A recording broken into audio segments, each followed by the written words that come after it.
Hello, everyone. Hello, everyone. Coach Megan here, and welcome to episode 180 of the podcast. Today, we're talking about teen paperwork. Let's go.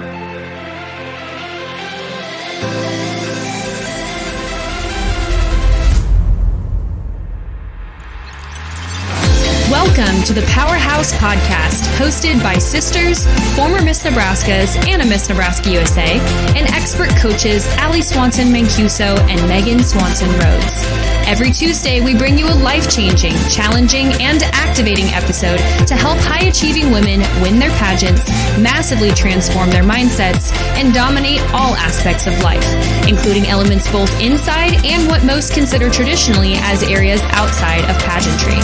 Allie and Megan coach high-achieving women in all 50 states and beyond, and live to see women conquer their dreams.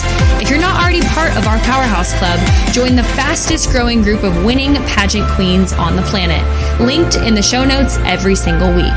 Now, let's get on to this week's episode.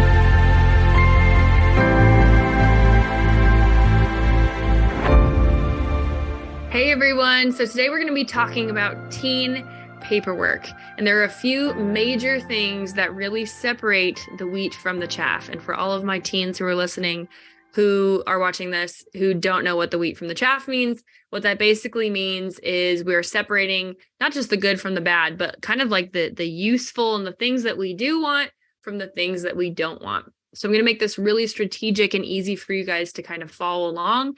And I hope that you'll follow along with me. So number one, the first thing that differentiates teen paperwork is that you need to allow yourself to be a teen, okay? So if you're in the Miss America organization or another scholarship organization, High School America, Princess of America, things of that nature, I totally understand that your paperwork is going to be asking you a lot about scholarship. And I get that. It totally makes sense. But one of the pitfalls that a lot of teens fall into is that they compare themselves to their superiors in terms of people in the Miss category. And then I think that they put just too much pressure on themselves to feel like they need to be taken seriously. And so what they do in return is they actually strip away a lot of the uniqueness and a lot of the things that make them bubble and make them sparkle and make them stand out, because they feel like, oh, well, I'm at the lowest part of my age bracket, so I need to beef up, all this community service. And then they just start writing a bunch of things down that aren't actually real stories that they can tell. I always give the example of anybody can show up at a 5K in your crown and sash, right? But if you're just standing there and waving and it's on your paperwork, then you either have to make up a false story about how impactful this was and why it was so amazing to be a part of, right? And the judge could potentially kind of see through you. And obviously we don't ever want to lie. We don't want to just expound upon something just because we feel like we have to, right? That's not the goal here.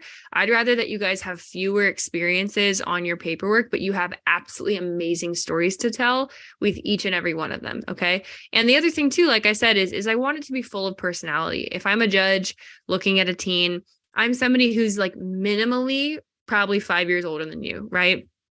I think the lowest that they'd have a judge is probably 24, 25, maybe, or like a current Miss, if it's a Miss Texas coming in and judging a competition, right? And even so, like there naturally is that barrier between like, I'm not a teen anymore. And so they're looking at you, who is a teen, and they remember what it was like to be that age. They remember what it felt like to be that age, right? So somebody like putting on this very like demure, mature personality can actually come off as really fake and inauthentic, because it's like, hey, I want you to be a kid a little bit, right?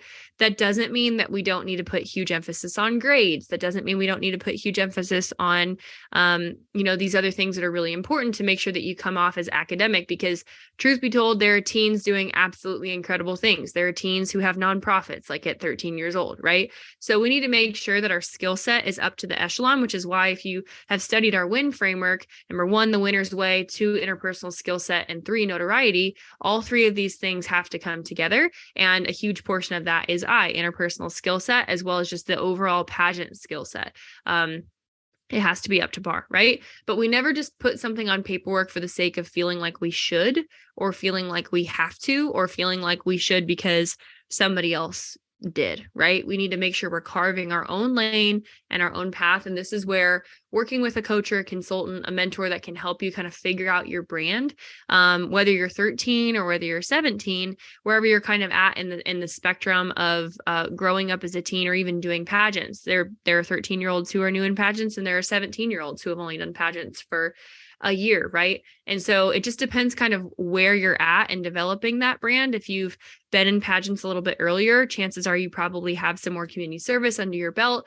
And if you're just starting out, then yeah, we might need to beef that up a little bit. But one thing that I have found, because you guys as teens are so busy, right? You have dance practice after school, then you have basketball, then you're doing homework, then maybe you work, at Jamba Juice on the weekends or whatever it is for you. It's really, really important to make sure that you have a strategic plan along the course of building your brand and building your platform, things of that nature, because you don't have a lot of time, right? So we have to be really picky about the things that you do decide to do rather than feeling like you need to say yes to everything. Okay. So just having one more picture of you at a 5K that you didn't really care about, that has nothing to do with your platform, is not going to be the deciding factor between you winning or not. Okay. I promise. Yes, we need to be present enough on social media. We need to be present enough to understand what our brand is and to be able to have those elevator pitch conversations when we are in a room with adults and they say, hey, who are you? What do you do? What's your platform? Right? We need enough reps where that becomes comfortable and that comes inside of our comfort zone in general. And then we write that down on the paperwork. And then when we go into interview, we know how to talk about it, right? That's why paperwork matters, is because it's what produces the stories that you tell in interview. Hey everyone, really quick, this is Coach Megan here. I want to let you know about a problem that I am on a mission to solve in 2023 in the world of pageantry. I don't know about you, but I am tired of seeing so many pageant competitors disappointed year after year when they go into their pageant with what they think is a mindset and a skill set that is ready to go, only to leave their pageants disappointed, having spent tons of time, tons of money, tons of energy into something only not to achieve their dreams. And while, of course, I can't promise that anyone's going to win their pageant, what I can tell you is that it's time to get equipped.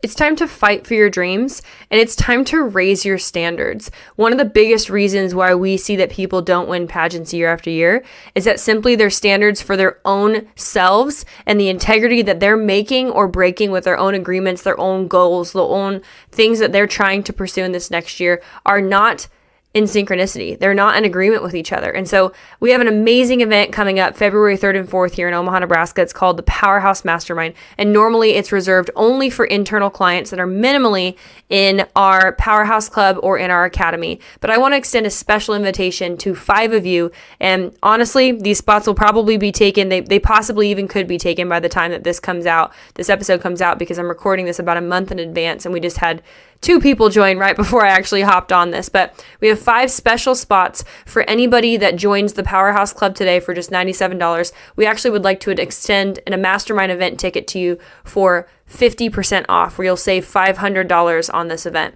This event is something that has been life-changing for dozens upon dozens of our clients in the past, and it's a 2-day live event here in person where we dig deep into exactly what's going to help you produce the mindset and the skill set, as well as the productivity, the habits, like I said, the making agreements with yourself every single day. We're going to teach you how we're able to get our clients these amazing results, not only in their pageant life, but also in their personal and professional life, because of who they're becoming from the inside out. So if that interests you, just go to mastermind.powerhousepageantry.com for the details, and make sure that you select Powerhouse Club and get that 50% off ticket so that we can see you in Omaha, Nebraska, and help transform your pageant prep this year. I can't wait to coach you, and I'll see you very soon. Now let's talk more about USA type pageants, or USA National Miss, or Miss Earth, things of that nature that are a little bit less scholarship based and they're more personality based. This is even more important. Your ability to be a fantastic storyteller and to be relevant as a teen. I need to see that you are a teen that other people look up to. I need to see, maybe I'm a judge that has a daughter, right? Would my daughter look up to you? Would you be somebody that I would follow on TikTok, that I would want my daughter following on TikTok, right? There shouldn't be all these things about you that seem like a different person than the person that's on the paperwork. That synchronicity and making sure that you are living a life to a standard of a leader in every portion of your life is going to make it so much easier for you. I promise. From a mental health standpoint, that you're not like putting the mask on, taking the mask off. And when it's pageant season, I go and I archive 27 different things on my Instagram and my TikTok. And then when pageant season's over, then I start living my life again. I challenge you today to live with a new standard for yourself, period. Really thinking of your future, thinking of who you want to be, thinking of the mentors and the models that you have in your life. What are they doing in their professional lives? What are their relationships like? How do they carry themselves? How do they talk? How do they think, right? I want you to retain your childlikeness in terms of being a teen, but I also want you to think about like, okay, everything on the internet's permanent, and what do I expect of my life? Who are my friends that I'm hanging out with? Are they calling me higher? Are they inviting me to things that matter? Or am I just kind of wasting my time gossiping and doing things that I wouldn't want to put on my paperwork, right? But I think at the end of the day, it's about being really, really choosy and intentional. Let's say that you do 5 to 10 absolutely amazing things, or you speak once a month at something that is so in alignment with your platform or your social impact, and you're really, really reaching people. Well, guess what? That's going to produce amazing stories that make your interview so much easier because you've got life experience and you've got content, right? One thing that Coach Allie and I always say is more life experience, more interesting. And you have the ability to do that. You can get life experience through traveling. You can get life experience through just learning how to be more present, reading books, telling me what you've learned. Just any kind of action that you take will make your paperwork, your interview, and ultimately your brand more interesting, so that you can just walk in and you're like, yeah, ask me anything. I really do feel like I have enough content to share, and content comes from taking action. So those are my biggest tips for your teen paperwork, and I'll see you guys in the next episode.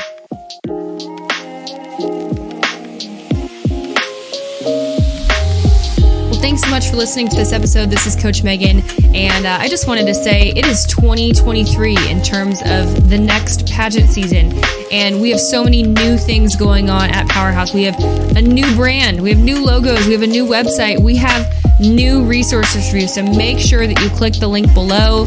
If you are not already part of the Powerhouse Club, figure out how you can save $300 per month and $700 overall by joining the best world-class pageant training in the world that you cannot get anywhere else.